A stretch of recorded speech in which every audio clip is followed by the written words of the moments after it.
Whoa, dude.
What happened? What just happened? Oh, you caught me getting excited.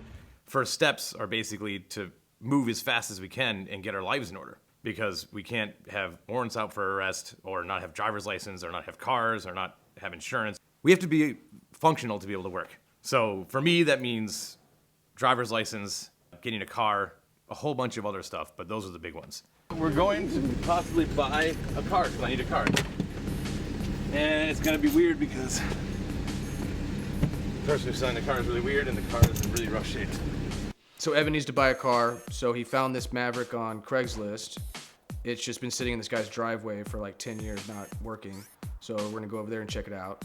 After some quick digging without much time, I found a 1974 Maverick that had been abandoned in someone's yard for the last decade at least.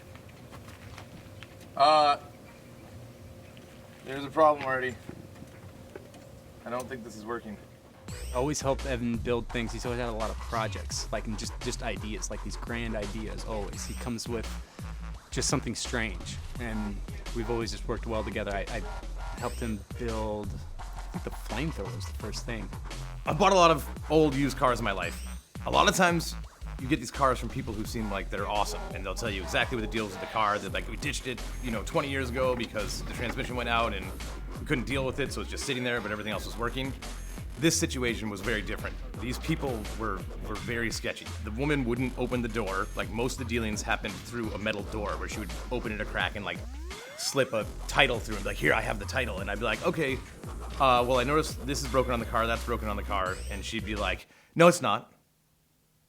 And it was insane. It was the weirdest car buying experience I've ever had. Usually when you go to buy a car and the people are not trustworthy, that's like red flag, get out of there, because you never know what it could be. But I really need this car, and it's a really hard car to find. And I've already been looking for a couple weeks, and we don't have much time to figure this out. So we just need to know if, the engine and transmission are in good enough condition that we can bring them back to life without doing a full rebuild. Why is it doing that? But that's not a dead ground. No, that would have been sparking bigger than that. Okay, let's Right? just get fucking weird.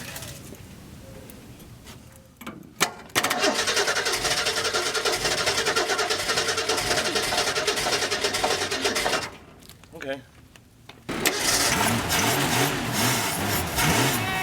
So we tried to get the car started while we were out there, and it finally turned over, so we called a tow truck and had it towed back to my place so we can start ripping it apart and fucking with it. We tried to drive it, failed, got it towed back to the garage.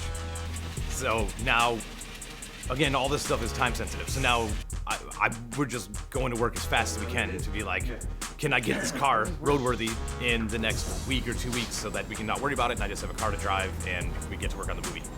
Clayton has 100% just straight refused to have any standard tools. So you see what's happening here is Evan has to suck the car's blood to make it his. Look, got some steam going on. Alright, gas is going through. Found its blood. And having Evan and Paul around to work on cars and to be able to build stuff for cheap is like priceless when it comes to independent film and just being broke in life in general. This this is one of those magical kind of things to me. Maybe this isn't to other people, but I know I've seen this pattern in my life a lot of times. That if you say you're gonna make a movie or do really any big project, starting is really hard. Even if you get through the hardest part of starting, which is your own fear, and I've seen that in myself and almost anybody I know, is if there's something you really care about and you wanna do, the hardest thing to do is to actually say you're ready. Because people will come up with endless excuses, myself included. You'll be like, oh, I don't wanna do this until I have the money that I need, or until I have this thing in place, or until I find the actor, or until, it could be anything. But whatever it is, you're gonna start and it's not gonna be perfect. And that is the scariest thing. But once you go through that barrier, which is the biggest one, then you have this weird in-between phase when you've kind of said, I'm doing this no matter what, and whoever it is that'll help you or whoever it is that you're working with, it's been, I don't want to say it's been a slow start, because I think it's always a slow start. Rylan! Brian! Total of what, like 2 hours? Been sitting for 10 years. Foot's off the gas, baby. You know, you start talking to everybody that you're going to work with, and all of us, you know, we're like, all right, we're going to start keeping business hours for right now. We're going to get in the same room early in the morning and be in there all day, every day until we figure this out. That's sort of what this first round has been for me, is trying to make it real. And I don't know how there's no way to say what that is. It's just like, for some reason, people show up and you feel like you're dragging and you're pushing and being like, we're going to make this happen, we're going to make this happen, I don't know how. And eventually enough people get on board, everybody's minds from being in the same room sort of fall into the same place, and the machine takes over. Okay, that's a big question. What are the first steps once you finally get funding for your film? I almost feel like you have to preface that by saying, by the time you've gotten the money, you've already done so much work. I mean, just to get a film financed, you need to obviously have a script. You have to go through all the legal stuff and copywriting the script. Like, Evan literally had to sign a purchase agreement with himself. By this point, you've already created a full schedule of all your days and figured out how to budget each of those days so that when you can propose to whoever's financing your film, like, this is our plan and it's sound and we've thought it through and we have everything organized. So Revitalize, strategize, monetize. What are your thoughts on that? prioritize.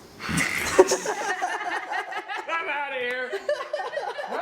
By the time the money's in the bank, you've already done a lot of your homework. So the best place to start, what I always do, is I think about what's gonna take the most time.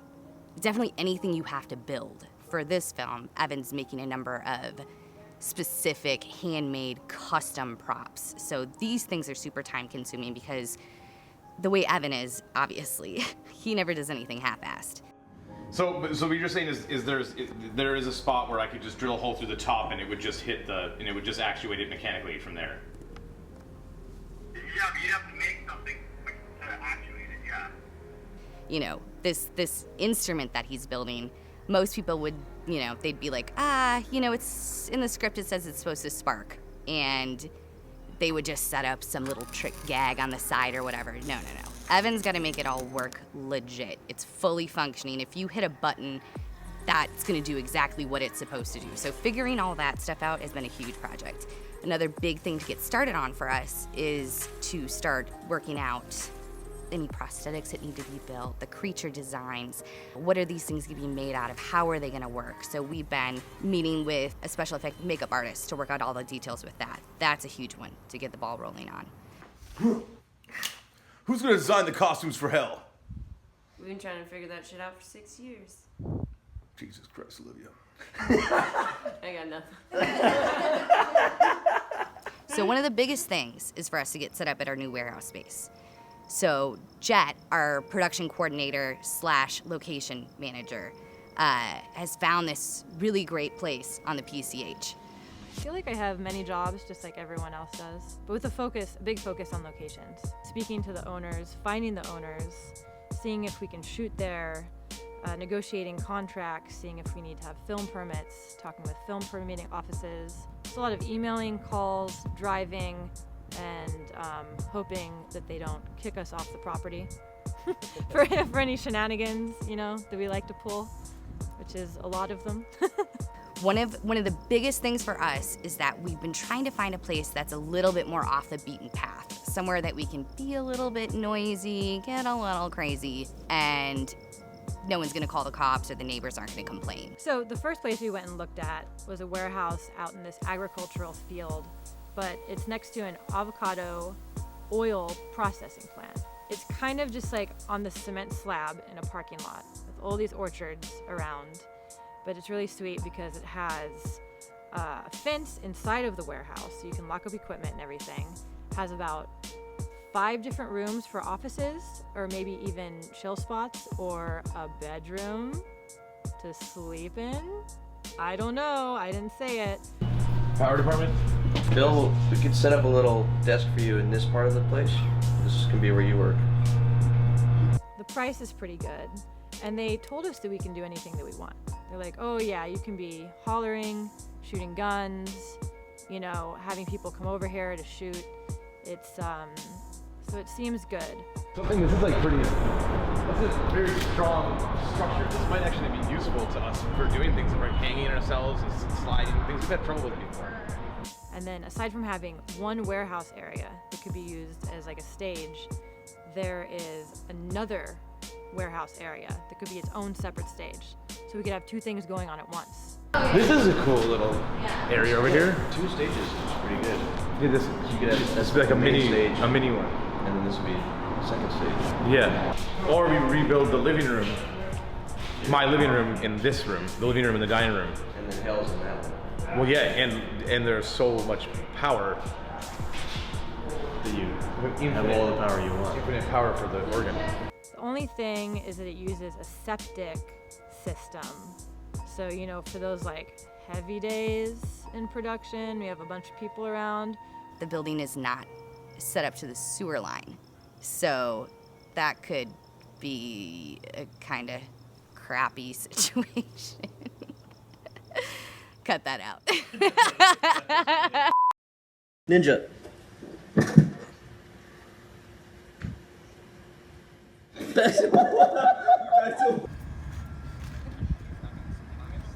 You broke it? Sí. ¿Sí? Sí. Sí. Los pies para atrás. Vas arriba, vas atrásito. ¿Ah? Okay. Arriba Doce! Oh, yeah! So this segment's gonna be called Evan's Conspiracy Corner.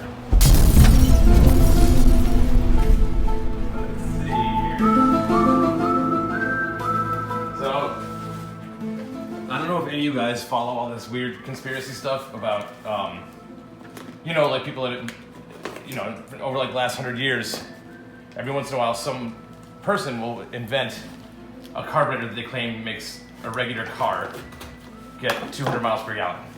And then you can look this up, they're huge in the news. At the time, it was like legit, like it was a discovery.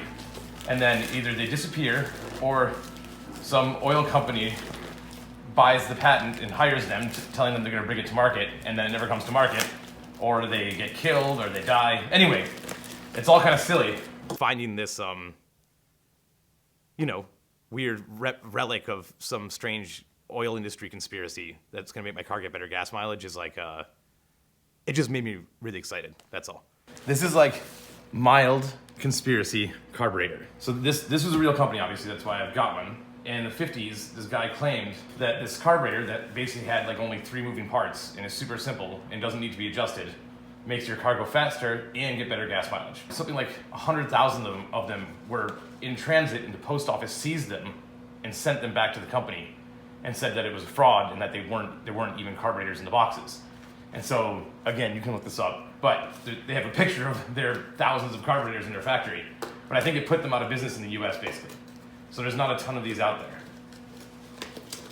And the carburetor that's on the Maverick sucks. And I bought a remanufactured one, and even that one, the accelerator pump doesn't work right.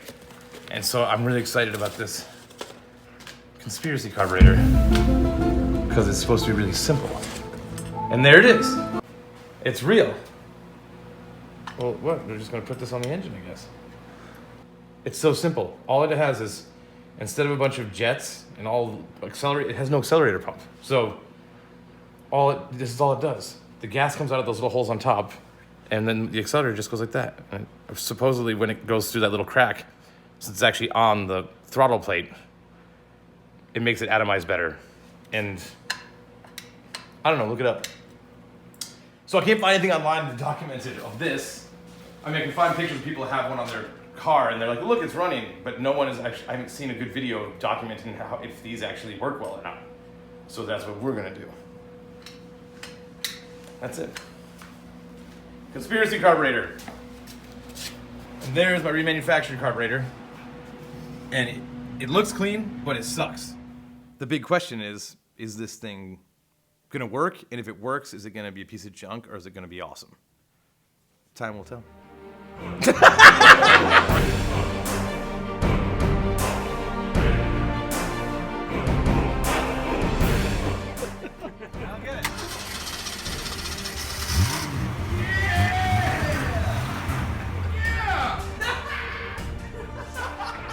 What's happening right now? We're stopping by Norton Sales to get a part for the car, but this also might be where we're renting our space for our warehouse where we're gonna build and shoot stuff for Canary. Hello. Hi, dude. Oh, How you doing? good. How are you? One of the warehouses we're checking out is called Norton Sales. It's about 15 minutes from Clayton's house, which is convenient. Norton Sales is a surplus store, I guess, but they have aerospace and it's like NASA shit.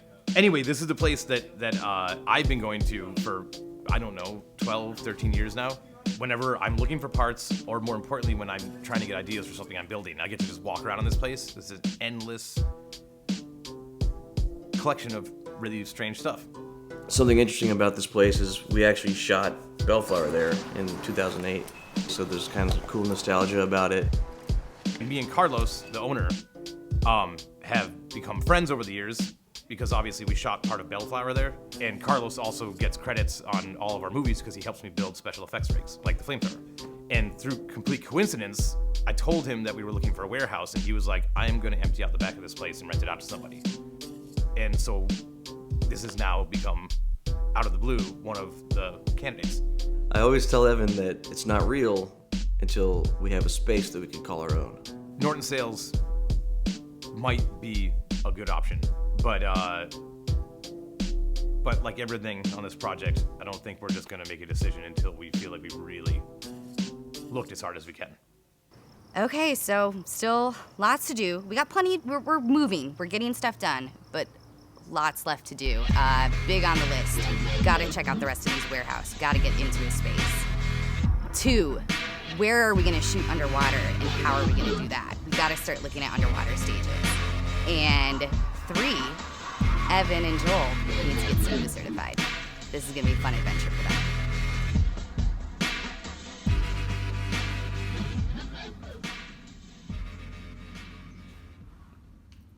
Joel.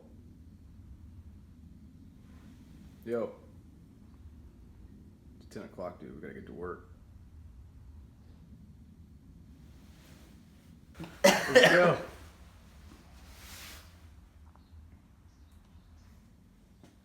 Those peanuts? Mm-hmm. That was dinner.